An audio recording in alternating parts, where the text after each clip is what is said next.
एक राज्य में एक राजा और एक रानी रहते थे, जिनकी 4 संतानें थी, 2 लड़के और 2 लड़की। एक लड़की का नाम पूर्णिमा और दूसरी लड़की का नाम अमावस्या था। पूर्णिमा घर के कार्यों में निपुण थी और घर का पूरा काम करती थी। भगवान की पूजा अर्चना भी करती।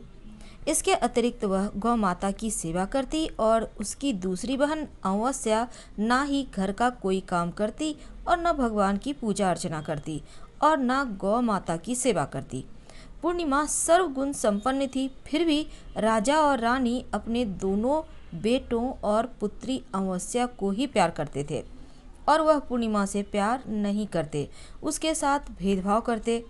राजा के चारों पुत्र और पुत्री धीरे धीरे बड़े हो रहे थे। जब वे बड़े हो गए, राजा ने अपने दोनों पुत्रों का विवाह योग्य कन्याओं के साथ करा दिया। इसके बाद रानी ने राजा से कहा कि अब दोनों पुत्री विवाह के योग्य हो गई हैं और इन दोनों का विवाह भी करा दो। लेकिन पुत्री अमावस्या का विवाह किसी बड़े खानदान में कराना और पूर्णिमा का विवाह किसी गरीब परिवार में कराना, क्योंकि पूर्णिमा को केवल भगवान की पूजा पाठ करना ही पसंद है और गाय की सेवा करना पसंद है। अब रानी ने राजा को दोनों पुत्रियों का रिश्ता तय करने के लिए भेज दिया। राजा ने अपने पड़ोसी राज्य में जाकर वहाँ के राजा के पुत्र से अमावस्या का विवाह तय कर दिया और वहीं पास के गांव में जाकर एक गरीब परिवार के लड़के से पूर्णिमा का विवाह तय कर दिया। यह सारी बात जानकर राजा ने अपनी रानी से बताया तो रानी यह सोचने लगी कि अब देखते हैं कि भगवान इसकी मदद कैसे करते हैं। यह बहुत पूजा पाठ करती है, भगवान में मगन रहती है। पूर्णिमा का भाई और उसकी भाभी पूर्णिमा से बहुत प्यार करते थे, क्योंकि पूर्णिमा उनके घर के कार्यों में उनका साथ देती और कार्यों में उनका हाथ बटाती। यही नहीं, उनकी दूसरी बहन अमावस्या उन पर रोब जमाती थी और घर का कोई कार्य भी नहीं करती। कुछ समय बीत जाने के बाद दोनों पुत्रियों का विवाह हो जाता है। राजा रानी की विवाह के बाद अपनी दोनों पुत्रियों को विदाई देते हैं और विदाई देते समय राजा और रानी पुत्री अमावस्या को बहुत सारा धन दौलत देकर विदा करते हैं। पूर्णिमा को भी कुछ भी नहीं देते, खाली हाथ उसके घर से विदा कर देते हैं और दोनों बहनें अपने अपने ससुराल चली जाती है। कुछ दिन बीत जाते हैं। एक दिन अमावस्या अपने घर पर शिवजी की कथा रखती है, जिसमें वह सभी गांव वाले को निमंत्रण देती है और अपनी बहन पूर्णिमा को नहीं बुलाती। जब गांव की सभी औरतें अमावस्या के यहाँ जाती हैं तो यहाँ सब दृश्य पूर्णिमा को अपने घर के दरवाजे के बाहर बैठकर देख रही होती है। तब वहाँ से गुजर रही औरतें पूर्णिमा से कहती है, तुम्हारी बहन के यहाँ शिवजी की कथा रखी है, क्या तुम नहीं चलोगी? पूर्णिमा ने कहा, मुझे निमंत्रण नहीं आया, मैं नहीं जा सकती। सभी गांव की औरतों ने पूर्णिमा से कहा, बुलाया नहीं तो क्या, भगवान शिव की कथा है, तुम हमारे साथ चलो। गांव की सभी औरतों की बात मानकर पूर्णिमा भी उसके साथ भगवान शिव की कथा में अमावस्या के घर चली जाती है। जब अमावस्या की नज़र पूर्णिमा पर पड़ती है तो वह कहती है, तुम यहाँ कैसे चली आई? मैंने तो तुम्हें बुलाया नहीं था। खैर कोई बात नहीं, अब तुम आ गई हो तो चुपचाप बैठी रहना। और यह कहते हुए अमावस्या पूर्णिमा की गरीबी का भी मजाक उड़ाती है और पूर्णिमा की आंखों में आंसू आ गए। रोते रोते मन ही मन पूर्णिमा भगवान शिव से विनती करती है, हे भगवान, क्या पूजा पाठ करना गलत है? गौ माता की सेवा करना गलत है? आखिर मेरी गलती क्या है? आप मुझ पर अपनी कृपा दृष्टि कब बरसाएंगे? पूर्णिमा बार बार भगवान शिव से यही कहती रहती। इतने में शिव कथा पूरी हो जाती है और अमावस्या भगवान का प्रसाद बांटने लगती है। वह सभी को प्रसाद देती है, लेकिन पूर्णिमा को वहाँ प्रसाद नहीं देती। पूर्णिमा बिना प्रसाद के ही अपने घर लौट आती है। रास्ते में वह सोचते हुए चलती है, यदि बच्चे उससे कथा का प्रसाद मांगेंगे तो वह क्या जवाब देगी। उसने सोचा था कि वह अपने मायके अपने भाई और भौजाई के यहाँ जाएगी और वहाँ जाते हुए वहाँ बच्चों के लिए कुछ लेकर जाएगी। ऐसा सोचते हुए वह अपने घर वापस आई और घर वापस लौटकर आने के बाद वह अपने पति और बच्चों से कहती है कि वह अपने मायके जा रही है। पति ने कहा, ठीक है, और कुछ समय के बाद पूर्णिमा अपने मायके के लिए रवाना हो गई। चलते चलते रास्ते में एक चबूतरा आया, जिस पर तुलसी का पौधा लगा था। उस चबूतरा पर बूढ़ी अम्मा बैठी थी और वह कोई नहीं, साक्षात तुलसी माँ थी। उस बूढ़ी माता ने पूर्णिमा से कहा, बिटिया तुम कौन हो और कहाँ जा रही हो? पूर्णिमा अपना परिचय देती है। परिचय देने के बाद बूढ़ी औरत ने पूर्णिमा से कहा कि तुम यहाँ तुलसी का पौधा सूख रहा है, इसमें थोड़ा पानी डाल दो और इस चबूतरे की साफ सफाई कर दो, जिससे मुझे थोड़ी ठंडक मिलेगी।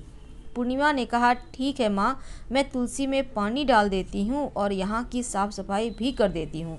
पूर्णिमा ने साफ सफाई करने के बाद बूढ़ी अम्मा को भी नहला दिया। बूढ़ी अम्मा की भी सेवा की, उसके पैर दबाए। बूढ़ी अम्मा से कहा कि माँ जी और बताइए, मैं आपकी क्या सेवा करूँ? और कोई काम है तो बता दीजिए, मैं कर दूंगी। अम्मा ने कहा, कुछ नहीं, अब तुम जाओ, वापस आते समय मुझसे मिलते जाना। पूर्णिमा ने बूढ़ी अम्मा से कहा, ठीक है माँ जी, मैं जाती हूँ, वापस आते वक्त आपसे मिलते हुए जाऊंगी। कुछ समय आगे चलने के बाद एक शिव जी का मंदिर आया।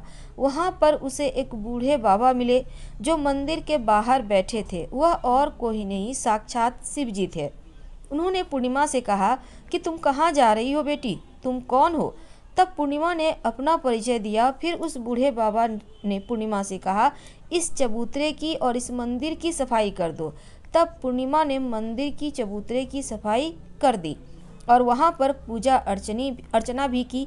साफ सफाई पूजा करने के बाद उन्होंने बूढ़े बाबा को भी नहला दिया और उनसे कहा कि बाबा और कोई काम हो तो बताइए।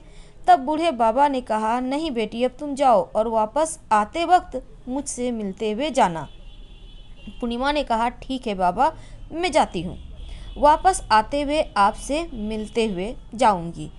आगे चलते चलते कुछ दूर चलने के बाद पूर्णिमा को एक काली जी का मंदिर दिखा। वहाँ भी एक बूढ़ी अम्मा चबूतरे पर बैठी थी। उस बूढ़ी औरत ने भी पूर्णिमा से कहा कि बेटी तुम कौन हो और कहाँ जा रही हो? तब पूर्णिमा ने उस बूढ़ी औरत को भी अपना परिचय दिया। बूढ़ी औरत ने पूर्णिमा से कहा कि यहाँ पर सभी पूजा पाठ करने के लिए आते हैं, लेकिन मंदिर का साफ सफाई करने कोई नहीं आता, इसलिए तुम मंदिर की और चबूतरे की साफ सफाई कर दो। पूर्णिमा ने कहा, ठीक है माताजी, और पूर्णिमा मंदिर की चबूतरे की साफ सफाई कर देती है, पूजा पाठ करती है, माता का श्रृंगार करती है और उस बूढ़ी अम्मा को भी नहला देती है। बूढ़ी अम्मा के पैर दबाती है और कहती है, सभी काम हो गया है और कोई काम हो तो बताइए। बूढ़ी अम्मा कहती है, नहीं बेटी, अब तुम जाओ, लेकिन वापस आते वक्त मुझसे मिलते हुए जाना। पूर्णिमा कहती है, ठीक है, और वह आगे चली जाती है। आगे चलते चलते एक नदी आती है। वहाँ पर भी एक बूढ़ी अम्मा बैठी रहती है और वह कहती है, बेटी तुम कौन हो, कहाँ से आई हो? उसे भी पूर्णिमा अपना परिचय देती है। बूढ़ी औरत पूर्णिमा से कहती है, नदी पर स्नान करने तो यहाँ सब आते हैं, लेकिन यहाँ की साफ सफाई कोई नहीं करता, इसलिए तुम इस किनारे पर साफ सफाई कर दो। पूर्णिमा कहती है, ठीक है माँ जी, और वहाँ की साफ सफाई कर देती है। उस बूढ़ी अम्मा के पैर दबाती है और कहती है, माँ जी और कोई काम हो तो बताइए। बूढ़ी अम्मा कहती है, कुछ नहीं बेटी, तुम जाओ, लेकिन वापस आते वक्त मुझसे मिलते जाना। और वहाँ नाव में बैठकर नदी के दूसरे किनारे पहुँच जाती है। वहाँ अपने मायके पहुँचती है, घर पहुँचती है। वहाँ पर पूर्णिमा के भाई भाभी उसे देखकर बहुत खुश होते हैं और वे पूर्णिमा की बहुत खातिरदारी करते हैं, उससे बहुत सारी बातें करते हैं और कहते हैं, बच्चों को भी साथ में लेकर आती तो बहुत अच्छा होता। अब कुछ समय के बाद पूर्णिमा ने वापस अपने ससुराल जाने को कहा तो उसकी भाभी ने उसके लिए एक साड़ी दी और बच्चों के लिए कपड़े और खाने पीने की कुछ चीज़ें दे दी और कहा कि तुम बहुत दिनों के बाद आती हो। और पूर्णिमा की भाभी ने यह थैला पूर्णिमा के हाथ में दिया और कहा कि जाओ और जल्दी वापस आना। इसके बाद पूर्णिमा वहाँ से अपने ससुराल के लिए रवाना हो गई और उसी नदी के किनारे पहुंची जहां नाव में बैठकर दूसरे किनारे पर उतर गई। वहां उतरने के बाद वहां पर उसे वही बूढ़ी अम्मा मिली जो साक्षात गंगा मैया थी। उस बूढ़ी अम्मा ने पूर्णिमा को एक फैला दिया और कहा कि इसे तुम अपने घर जाकर ही खोलना। अब पूर्णिमा के पास बहुत सारे थैले हो गए, लेकिन पूर्णिमा वहाँ से रवाना हो गई और आगे कुछ दूर चलने पर काली माँ का मंदिर आया। काली माँ बूढ़ी के रूप में विराजमान थी। उसने कहा कि बेटी पूर्णिमा, पूर्णिमा ने कहा, हाँ माँ जी मैं आ गई। तो काली माँ ने उसे एक थैला दिया और कहा, तुम यहाँ ये जो थैला है अपने घर ले जाकर खोलना। अब पूर्णिमा के पास 3 थैले हो गए, एक जो उसकी भाभी ने दिया था, दूसरा जो गंगा मैया ने दिया और तीसरा जो माँ काली ने दिया। तीनों थैली लेकर पूर्णिमा आगे बढ़ी। कुछ दूर जाने पर शिवजी का मंदिर आया। बूढ़े बाबा के रूप में शिवजी स्वयं विराजमान थे। बूढ़े बाबा ने कहा, पूर्णिमा तुम वापस आ गई? पूर्णिमा ने कहा, हाँ बाबा मैं वापस आ गई। बूढ़े बाबा ने भी पूर्णिमा को एक थैला दिया और कहा, यह थैला तुम अपने घर जा रही हो, घर जाकर खोलना।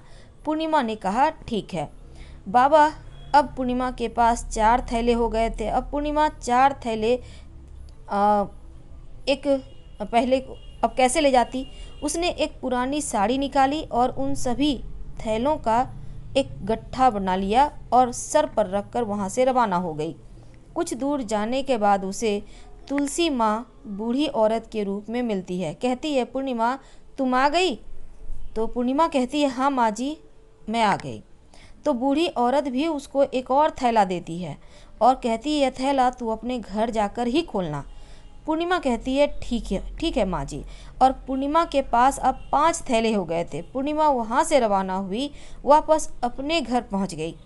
पूर्णिमा ने बच्चे को देखा, सबसे पहले मायके के थैले को खोला अपने गट्ठर को रखकर और देखने लगी। उसमें बच्चों के लिए अच्छे अच्छे कपड़े, खाने पीने की चीज़ें थी और कुछ गहने भी थे। पूर्णिमा ने कपड़े अपने बच्चों को दे दिए और खाने पानी की चीज़ों को बच्चों को दी और बच्चे ये सब देखकर बहुत खुश थे। अब पूर्णिमा ने दूसरा थैला खोला जो उसे गंगा मैया ने दिया था। उसमें ढेर सारे हीरे जवाहरात, सोना, चांदी थे।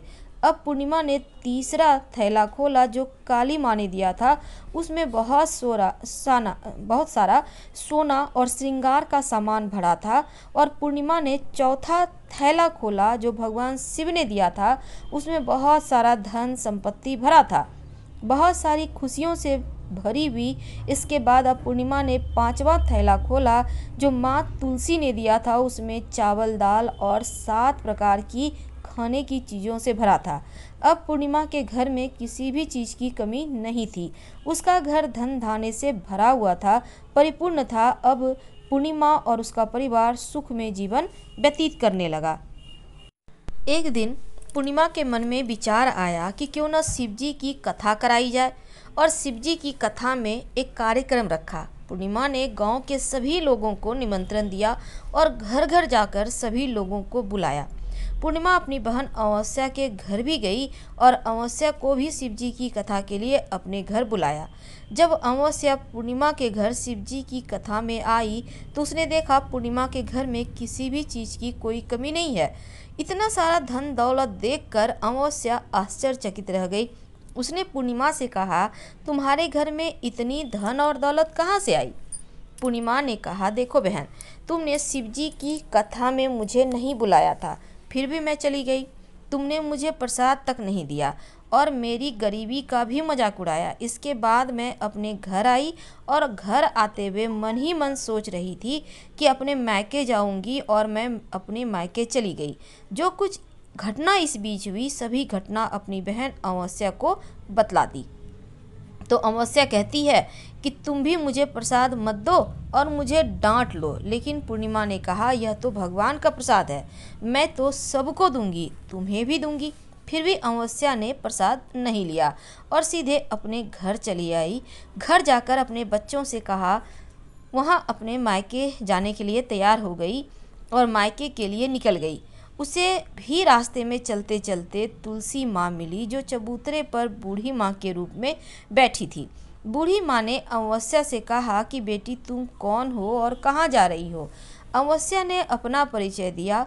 बूढ़ी माँ ने कहा, बेटी यह तुलसी का पौधा सूख रहा है, इसमें थोड़ा पानी दे दो, इस चबूतरे की सफाई कर दो। इस पर अमावस्या ने कहा, बुढ़िया तुझे दिखाई नहीं दे रहा? मैं इतनी महंगी साड़ी पहन रखी है, गंदी हो जाएगी। और ऐसा कहकर वहाँ से आगे चली गई। आगे जाने पर उसे भगवान शिव मिले जिसे भी उसने ऐसा ही कहा। उसके बाद आगे जाने पर माँ काली मिली, उनसे भी उसने वही सारी बातें दोहरा दी। आगे गई तो गंगा मैया मिली और उसने यही सब कहा। आगे चली गई। इसके बाद अमावस्या जब नाव में बैठने लगी, उसे नाव में फूलों की जगह कांटे भरे थे जो उसके पैरों में चुभ रहे थे। किनारे पर उतरकर वहाँ अपने मायके गई। वहाँ उसे अपनी भाभियों, उसकी जो भाभियाँ थीं और भाइयों ने देखा तो मन ही मन कहने लगे, काम की न काज की, 2.5 मन अनाज की। अब आ ही गई है तो ठीक है। पूर्णिमा तो हमारे कामों में हाथ बटाती थी, यह कोई काम करेगी ही नहीं। अब उन्होंने खाना बनाया, खा पी कर सभी सो गए। अमावस्या जब सुबह उठी तो अपनी भाभियों से कहा, मैं अपने ससुराल जा रही हूँ। उन्होंने कहा, ठीक है जाओ। अमावस्या बोली कि पूर्णिमा को तो तुमने एक थैला दिया था और मुझे कुछ नहीं दोगे क्या? भाभी ने कहा कि तुम घर जाओ, थैले तुम्हारे घर पहुंच जाएंगे। फिर अमावस्या वहां से निकल गई। नदी के किनारे पहुंची। वहां गंगा मैया बुढ़िया औरत धारण करके रूप में बैठी थी। बूढ़ी माँ ने कहा, आ गई बेटी? उसने कहा, हाँ मैं आ गई। तुमने पूर्णिमा को एक थैला दिया था, मुझे नहीं दोगी क्या? बूढ़ी अम्मा ने कहा, तुम घर जाओ, थैले तुम्हारे घर पहुंच जाएंगे। इसके बाद आगे जाने पर काली मैया मिली। उसने भी अमावस्या से यही कहा। आगे जाने पर भगवान शिव मिले। उन्होंने भी अमावस्या से यही कहा। उसके आगे माँ तुलसी मिली। उन्होंने भी अमावस्या से यही कहा, तुम घर जाओ, थैले तुम्हारे घर पहुंच जाएंगे। अमावस्या अपने घर पहुंचती है। आंगन में उसने देखा तो वहां पर 5 थैले पड़े हुए थे। अमावस्या ने मन ही मन सोचा, अब तो मेरे पास बहुत सारी धन दौलत आ जाएगी। जल्दी जल्दी उनमें सभी थैले को खोला। किसी में मिट्टी थे, किसी में पत्थर, किसी में कंकर, किसी में कोयला, और मायके से भी कुछ नहीं मिला था। इन थैले में कुछ भी नहीं था। अमावस्या दौड़ती हुई पूर्णिमा के घर गई और कहती है कि तुम्हें तो इतना सब कुछ मिला, मुझे तो कुछ नहीं मिला, आखिर क्यों? पूर्णिमा कहती है, जब मैं अपने मायके जाती हूँ तो अपने भाभियों के साथ उनके कार्यों में हाथ बटाती हूँ, उनके साथ मिलकर काम करती हूँ, लेकिन तुम ऐसा कुछ भी नहीं करती, उनकी इज्जत भी नहीं करती, इसलिए वह तुम्हें भला क्या देंगे? इसके बाद तुमने गंगा मैया को ठुकरा दिया, काली माँ को ठुकरा दिया, भगवान शिव को ठुकरा दिया, इसीलिए तुम्हें कुछ नहीं दिया। अमावस्या कहती है, बहन तुम मुझे माफ़ कर दो, मैं तुम पर हमेशा अत्याचार हमने किया है। मुझे कुछ नहीं मिला तो कोई बात नहीं, मैं भगवान की भक्ति करूंगी और सब कुछ प्राप्त कर लूंगी। मुझे इन सब चीज़ों का रहस्य बताओ। तो पूर्णिमा ने कहा, तुम 3 सूत्र का ज्ञान ले लो और उसकी कथा करना। पहले सूत्र में दया मांगना, दूसरे सूत्र में कथा मांगना और तीसरे सूत्र में 108 बार ओम नमः शिवाय का जाप करना। भगवान ने यह सूत्र दिए हैं, इसको अपने हृदय में बसा लो। मैंने भी यह 3 सूत्र अपने जीवन में अपनाए थे और सच्चे मन से भगवान की भक्ति पूजा पाठ की थी। फिर भगवान ने मुझे वह सब कुछ दिया जो कुछ तुम्हारे पास था। अब भी सब खत्म हो गया। इसके बाद अमावस्या अपने घर गई, भगवान की पूजा पाठ करने लगी। भगवान शिव से उसने माफ़ी मांगी, गौ माता की सेवा भी की और दूसरों की मदद भी करने लगी। हर हर महादेव।